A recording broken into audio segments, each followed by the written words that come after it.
parle beaucoup des masques ce matin, mais où en est-on des tests de dépistage de la Covid? Il semble que ça tourne toujours au casse-tête ces derniers jours. Beaucoup de Français rapportent les plus grandes difficultés à se faire tester. Et pourtant, en théorie, les capacités sont là, non?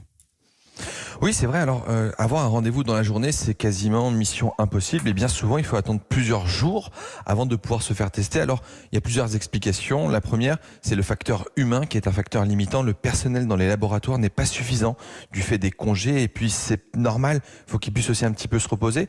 Beaucoup de Français veulent se faire tester avant de partir, soit par obligation d'une compagnie aérienne, parce que avant de partir à l'étranger, c'est exigé, soit avant d'aller rejoindre des proches, notamment des personnes âgées, pour être sûr qu'ils ne sont pas porteurs du virus. Et puis désormais, le moindre nez qui coule est considéré comme une suspicion de Covid.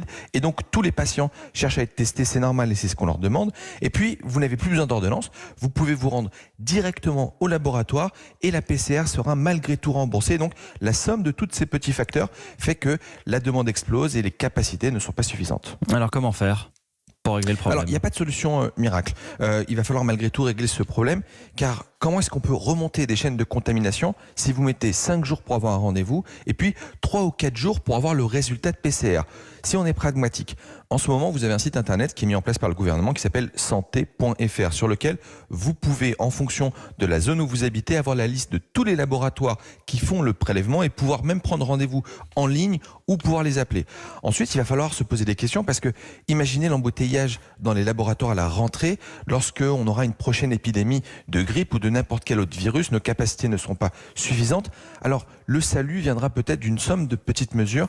La première, c'est qu'il va falloir peut-être demander aux médecins généralistes de disposer d'écouvillons pour pouvoir faire le test directement au cabinet sans aller au laboratoire. Et puis, il va falloir aussi peut-être étudier la faisabilité des tests chez le pharmacien, par exemple, pour des personnes qui ne seraient pas malades, pour des cas contacts ou des gens qui veulent se renseigner.